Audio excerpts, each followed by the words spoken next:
Hello. Thank you all for joining us today. If you're listening to the live webinar event and wish to earn ASHA CEUs for this course, you must attend the entire 1-hour session. The handout and all the forms you need to complete to obtain the CE credit are posted on speechandlanguage.com. Be sure you mail the forms to the address posted there, and the form must be postmarked by September 11th. If you happen to have more than one person at your location, be sure to download the attendance sheet and have each person requesting CEUs sign the sheet and complete the forms so that each person can get credit for attending. ASHA requires us to remind you that you cannot decide to earn ASHA CEUs for this course after today's date, or after September 11th when you turn in your forms. If you're on the line for less than 60 minutes or do not turn in the ASHA participant forms by September 11th, you will not have the opportunity to earn ASHA CEUs for this course at a later date. Now that we've gotten through all of that, it's my pleasure to introduce Dr. Dorothy Bishop, the author of this Children's Communication Checklist-2. Hello, and welcome from Oxford, England, where it's in the afternoon, but I gather I'm talking to people in you lot are out there in the morning, so good morning.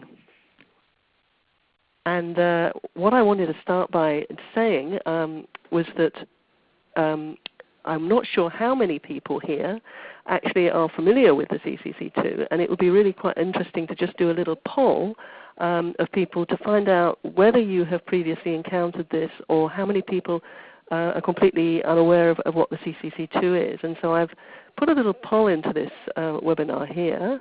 So what we would be grateful for is people could actually fill in, or I think you click a button, and Nancy will be able to tell us what you do, to respond and let us know how many of you actually are familiar with this.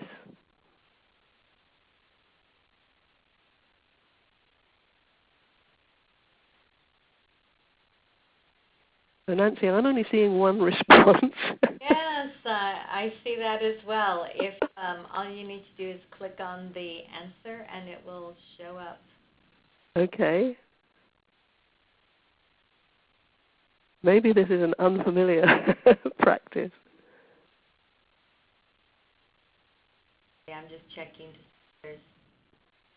Oh, we have a few people saying they're not able to. Okay. Well, maybe polls are not going to be such a good idea in this presentation, but I've had something showing some hands raised actually as well, which is perhaps another thing. I think we better press on then, but what I will do is I will present this with the assumption that you're not very familiar with it, but we will have a chance at the end for questions. There's some of you who have used CCC2 and might have questions about it. I hope we'll get a chance to have some time to go into those. So what we're going to do is I'm going to first of all explain why I think we needed a new assessment and talk about the measuring of pragmatic impairment in children, and then say a bit about how the CCC2 was originally developed in the UK and then extended to the USA. And I'll talk about use of it with various clinical groups and some of the advantages and limitations. So that's quite a lot to get through. And what we're going to have as learning objectives is that by the end of the session, you should be able to name at least 5 of the areas that are tested on the CCC2, describe one advantage of it as an assessment tool, and describe how it differs from other language assessments. The overview of the test, to just give you an idea of where we're going with this, it's really a checklist which identifies pragmatic language impairments in children in particular, and that was indeed how it was originally set up as a checklist to do that. But it also, as it turned out, is quite useful for more generally identifying possible speech and language impairments in children. And it's also useful in identifying children who may require further assessment for autistic spectrum disorder. And I'm going to start by considering the question of why do we need another assessment tool, because we have a great many already, and is this going to really add anything new?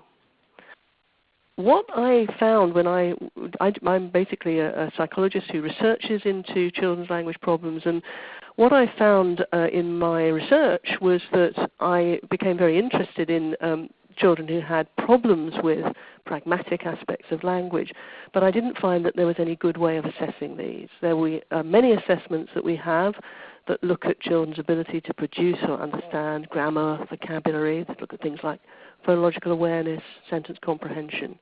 But there are children who have problems in pragmatics, and I'll explain a bit more about the sorts of things I was interested in. And this is noted as a particular feature, of course, in autism, where it's one of the main hallmarks of autism. But you do also see some children who don't seem to merit a diagnosis of autism, but for whom pragmatic difficulties are quite a marked feature alongside often other language problems. And the thing about these difficulties is that they are not easy to measure using our traditional language assessments. Now, going way back to when I first got interested in this topic, takes us way back to the 1980s. I was studying children in the UK who were in special classrooms because they had some kind of language problem, and most of them had fairly traditional difficulties with producing short sentences, not being terribly intelligible, not necessarily understanding language very well. But I would every now and again come across a child who looked quite different and who spoke fluently and would have produced quite long and complicated sentences and with very clear speech, but nevertheless they did have difficulties, and these became aware if you tried to have a conversation. They would have trouble understanding discourse, that is longer stretches of text, and their speech would often seem a little off the point. You'd say something and you'd get a reply, but it would not be quite on the point that you were expecting, or it might even seem inappropriate. And when they spoke to you, you'd find these children were not always easy to follow. They seemed to be going off in strange directions. But nevertheless, were typically quite sociable and quite keen to interact. And I was very puzzled. This wasn't fitting anything I was familiar with. And then I did find a description of this kind of pattern in a book by Isabel Rapin, who's a pediatric neurologist in New York, and she was describing exactly this kind of pattern in a book back in the 1980s called Children with Brain Dysfunction. She wrote 1 or 2 articles as well. And she called this Semantic Pragmatic Deficit Syndrome, which is a bit of a mouthful and hasn't really caught on, I think, because it is such a complicated term. Some people do use it, but it's rather a mouthful. But it was nevertheless an interesting one in terms of clearly describing something that was outside the usual typical textbook sort of child with a language problem. Now, I have got another poll here, but I think if people are having trouble polling, this might not work. But if people have got to grips with polling, we could have a go. I'm interested in how far people are familiar with other terminology that's used in this area, either semantic pragmatic disorder, but also I've got here pragmatic language impairment, or PLI, and social communication disorder, SCD. And we've got so far 4 responses, not having heard of either. Somebody's heard of one and not the other. So yeah, this is quite nice. And this is quite fun now that people are getting into polling. It's quite a bimodal distribution between people who've heard of both of these things, people who've not heard of either. We've got quite a mix in this audience. Okay. Well, I'll explain both those terms now, and which are very highly related and very related to this semantic pragmatic deficit syndrome. But thank you for your responses there. That's really quite useful to get a feel for the audience. This term, pragmatic language impairment, came up really in the UK. It started to be used by myself and Gina Conti-Ramsden, who's another researcher in this field, because we were finding these children who had these weird problems with language that didn't really fit the usual pattern. And Gina did a big survey in the UK of children who were attending special language classes in England. It was a large sample. She went to a number of schools where there may be just 1 or 2 children in each class who had met her criteria for inclusion, but they were all assessed, and what was interesting about this study is that they also asked the teachers to rate really what was the principal problem that the child had. And that was an eye-opener, because what they found was that there were about 10% of language-impaired children in this study had these problems that fitted that Rapin-type semantic pragmatic disorder picture, But the interesting thing was that they were just not being picked up on classic standardized language tests. In fact, they often looked quite normal on those. But the teachers thought that these were among the most impaired children in the class quite often because their communication was not very effective. And so that was really something that we began to think we should focus on a bit more and try and understand these children. I've got another little poll. They're mostly at the start of this talk. We won't do it too long, but I'm just interested in whether people feel they've seen children who sort of fit that kind of pattern. Yes, we've got 3 frequently so far. Yeah, it's going up. Yeah. So I'm glad to see that this is familiar to people who are participating, that you feel that there are children like that, and your experience, that's great. Yeah, most people have frequently seen them. Good. Okay, well that brings me on to terminology. So Gina Conti-Ranston and I, we got together and said, well, these are these strange children, we keep coming across them. What are we going to refer to them as? And we didn't particularly like that very long term that Rapin used. So we decided we would talk about pragmatic language impairment, or PLI. But this has never been taken up as an official diagnostic term. And what did happen was that when the Diagnostic and Statistical Manual of the DSM-5, the latest version of the big Bible for diagnosis used by the American Psychiatric Association, when that was revised most recently, they decided that they needed a category, and it seemed to fit this quite well, but they refer to it as social communication disorder, or SCD. So it's all very complicated. People are using rather different terminology for what seems to be pretty much the same thing. But I think the social communication disorder category is probably increasingly becoming used, and presumably in the States where you need to have presumably DSM diagnoses sometimes for reimbursement, it may be that it is more popular than elsewhere, but certainly we're finding it now being used also in the UK. So what is it? Well, its description is not a huge distance from that earlier category, but it's applied, this is the official terminology from DSM. It's children who have difficulties using language in social situations, such as greetings, sharing information, changing the speech to suit the social context, understanding non-literal language. And the problems are really very similar to what is described as typical for autism, but the argument is that you do see this in children who may not meet criteria for autism because they don't have the additional difficulties with repetitive behavior or restricted interests that you would require for an autism diagnosis. So this really overlaps massively with previous categories of what one might call not quite autism. It's sometimes referred to as children who are really similar to children with autism but not as severe, previously referred to as having PDD or PDD-NOS, pervasive developmental disorder. And I think also what we've been calling in the UK pragmatic language impairment is pretty much the same thing here. But there's a rather more restrictive definition for social communication disorder, which is that it's defined as being diagnosed when the child doesn't have any impairment in word structure or grammar or general cognitive abilities. So it's seen as a rather pure difficulty in the pragmatics, and that is perhaps a bit more restrictive than we have used in the UK.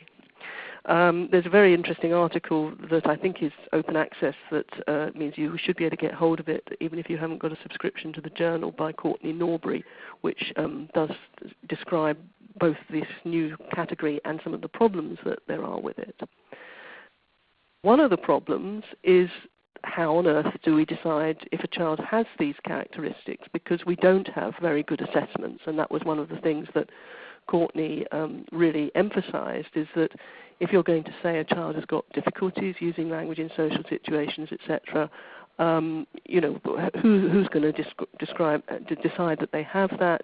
How are you going to assess it and differentiate it from perhaps just a child who's a little immature or something? And so this is a real difficulty. And so what I have for many years, back in the days when I was still thinking about semantic pragmatic disorder, this has vexed me, and I've tried to find ways of being a bit more objective about how we identify these difficulties. And one way I have looked at this is to try and actually study conversations with children, given that this is a social type of communication problem and is most evident when you try and have a chat with a child. We did try to standardize methods for doing that and see whether we could get a reasonably reliable way of assessing a child's pragmatic difficulties through just having a conversation where we would actually produce some photographs just to get children talking, but there were no standardized methods of questioning them or anything. We would just really try and have a rather natural, open-ended conversation, which was then transcribed, and we would then try to identify instances in those conversations where things seemed to go awry, where the conversation would break down for various reasons. I'm going to give you some examples to give you the flavor of the kinds of things that we were picking up on. But you'll realize as I go through them that these are things that are really quite difficult to pin down quite often. So one of the things that we found was that one of the things that makes a child's utterances seem very strange is if they tell you more than you actually need to know. And this is a lovely instance where this is a very now old-fashioned picture of a doctor examining a boy, and the adult just said to the child, "What do you think's wrong with that boy?" And the child said, "I think he might have fallen into the water on January the 6th. And of course, what you expected them to say, and what most children would say, well, you might have measles or some sort of infection or something, or if they're very immature, they might just say he's ill, he feels unwell, without being very specific. But this is way over specific, and of course, what you immediately suspect is that this child himself might either have fallen in the water or know somebody who fell in the water who had to see the doctor. But it's a very bizarre thing to say because it's got too much detail, and for the context, it really strikes you as an oddity. Here's another example where it goes in the other direction. So the same child, in fact, may sometimes not tell you enough so that you can't quite follow what they're talking about. And this is one of my favorite examples, whereas I was having this conversation with a child who said, "Oh, well, I had a party last week. I had to take my trousers off." And you can hear on the tape this sort of long pause, and then I go, "Oh, why did you take your trousers off?" And it's because my brother was sick on them. Now, he can, once you ask him, give you a logical reason for these two utterances he's made at the start, but he didn't see the need to explain it to you, and this is sort of leaving out gaps, showing that the child doesn't really see that you need to be filled in on things because you weren't there at the time, you didn't know what was said. So that's another example of a sort of pragmatic problem. And then the social side of things and being socially gauche or inept is another thing that you can see where a child just fails to realize the need to be polite or whatever in certain situations. And this was at one of the schools I visited, and they had a very eminent elderly visitor who was introduced to all the children and came along and said, "How old are you, John?" And John would say 9, and then said to the visitor, "How old are you?" Which is not the usual response, but the visitor was quite amused and said, "I'm 78, but the child then said, "You're nearly dead then."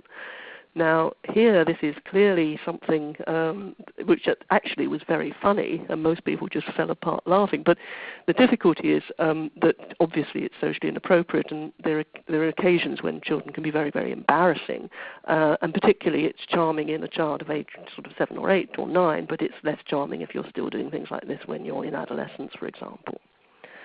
So, and these are all things where what the child says is odd, but there's also very interesting instances where it's the way the child comprehends what you say to them which reveals a pragmatic difficulty. We had a lot of conversations in our study with children about their holidays, because many of them had been away on vacation, and we could ask where they'd gone and what they'd done, and it was often a rich source of keeping the conversation going. But here was a child who went to a place called Blackpool, which is a seaside resort in the UK, and we said, "How did you get to Blackpool?" "In the car." And then the adult said, "And what about when you went to France?" Because the child had previously described going to France, and he says, "It was hot."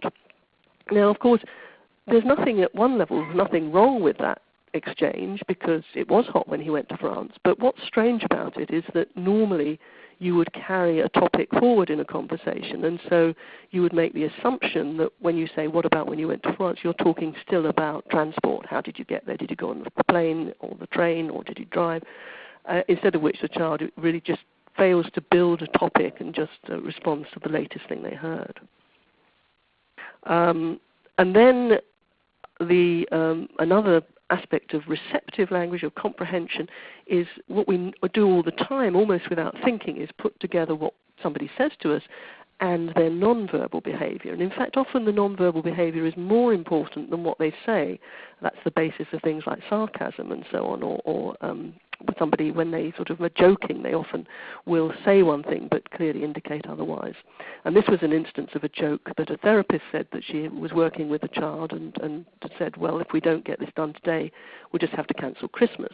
And the child was really upset and said, well, I won't get any presents, and didn't seem to get that this was a joke and took it over literally. And you do have to be very careful in this regard, that a lot of children are going to take what you say literally, and you can you should really not say things like this, because they will really take it the wrong way. Ambiguous words are all over the language. Most of English language is ambiguous, but most of the time we don't actually notice it, because we so readily interpret words to mean, taking the context into account, to really disambiguate them. But this is what you see in children with pragmatic problems. You say things like, can you stand to do some more, meaning can you put up with doing some more, and the child treats it as a command to stand up. So this sort of over-concrete, over-literal language is a very common thing. Now, these are just a few examples, and I've very much enjoyed doing these conversational studies, because I feel they really give you insights into the nature of pragmatic problems, but they're not very useful from the clinician's point of view, because you just don't have the time to do this. We found in the work we did that we would be first of all recording, then transcribing, and having to code huge amounts of conversation to get examples like this. And then we were finding also that even if we could sit down and find examples of children making odd interpretations or saying peculiar things, they may not always do it on the same occasion, or they may be very different in the playground with their friends or with their parents or with a stranger. So pragmatics, by definition, depends very much on context. And so we started to realize that we probably need to think about assessing these problems in a rather different way. And the problems themselves have many causes. I think that became clear the more we looked at them.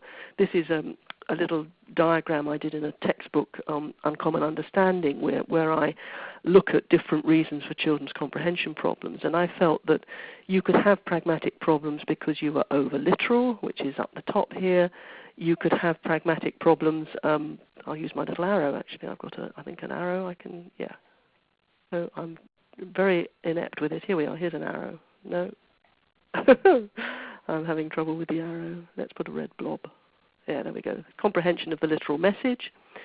You may have difficulty understanding what somebody else is thinking and knowing, and so give them too little information. That's a sort of classic autistic type problem with social cognition. You may fail to use nonverbal information, so that's a sort of problem where you don't get a joke because you don't notice somebody smiling while saying something serious. I haven't mentioned much prosodic information, but sometimes you get clues to what somebody really intends from the way they use intonation. They might indicate affect or attentional focus. And then there are these children that don't seem to build up a mental model of what's being talked about, but they simply react to each sentence as it comes along without sort of constructing a more coherent discourse.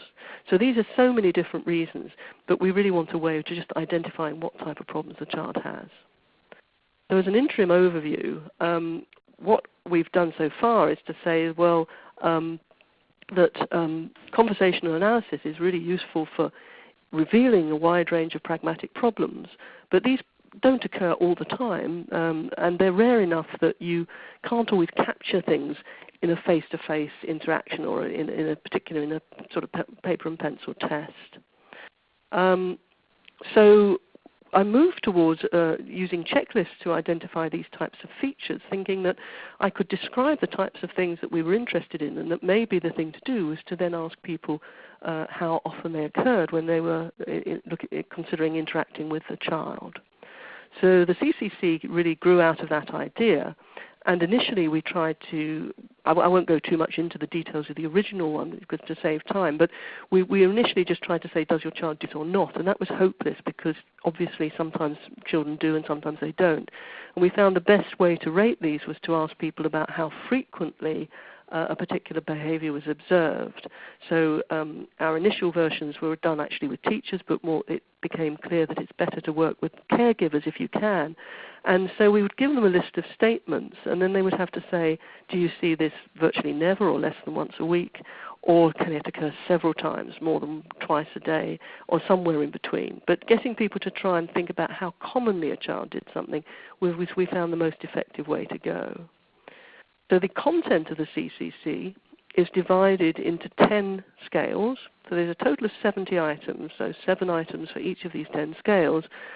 And we wanted to have some items that addressed problems and difficulties that the child had, but we also wanted some items to address strengths, to give us a better range, really. And the division of items into scales was purely done in terms of face validity. That is, we just sort of looked at, we just considered the different sorts of problems children had and described them and then grouped them into these categories. There's not any statistical support really for this particular approach. But we then had 4 scales that get at things like that you may say are more structural aspects of language, which are articulation and phonology, grammar, language structure, vocabulary, and also aspects of discourse. But then we had these 4 scales that are really designed to pick up these more pragmatic difficulties of the kind I illustrated with the conversation examples. And we also put in a couple of scales to look at behaviors more characteristic of children with autism spectrum disorder, because we wanted to really know how far pragmatic difficulties always go with those, or whether they can be dissociated on occasion. So to give you just some sample examples of items, where I've got a plus against an item, and let me try and find my red blob again, there we go, as with here and here, it means this is an item testing a strength of the child, and where you've otherwise they're mostly items testing problems and deficits. So on the speech scale, if a child simplifies words by leaving out sounds, that would be something like clusters reductions, for example. Again, the adult who's rating the child would be asked to say how frequently they did that. Do they do it all the time? Do they just do it occasionally or never? And then also with a positive item, how often does a child produce long and complicated sentences? Do they never do that? Do they do it frequently, etc., etc.? We had aspects of semantic. It's about, for example, choice of words. Can they use a precise word with a precise meaning? And coherence has to do with the ability to talk about the future, the past, or to tell stories, narratives, and so on, rather more high-level use of language, drawing things together. And as I've said, each of these is one item from a scale that has 7 items in all. And then the pragmatic items fell into 4 basic categories. The first one of inappropriate initiation is really to capture the sort of child that is either, this example gives you, talks repetitively about things nobody else is interested in, or an item that is, that they may go on and on, butting in perhaps when somebody else is talking. Things that are actually perhaps not so unusual in a typically developing younger child, but which you note, it's really the extent to which they do this that makes it stand out as abnormal in some children.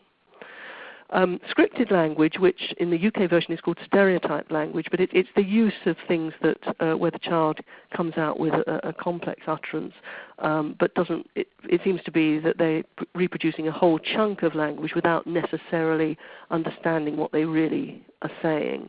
So you might have a young child who says that a teacher's got a very good reputation, and if this is occurring in a child whose understanding of is really not very good, you can suspect that maybe that's just something that they've heard and that they're repeating, but without really understanding what a good reputation is. Obviously, there's some interpretation here, but there's the idea is that the adult will rate whether the child does seem to not understand what they were saying, and also the sort of use of funny voices and so on, or saying something in an accent that they might have picked up from the television when they're not playing around, but they just seem to reproduce something in its total.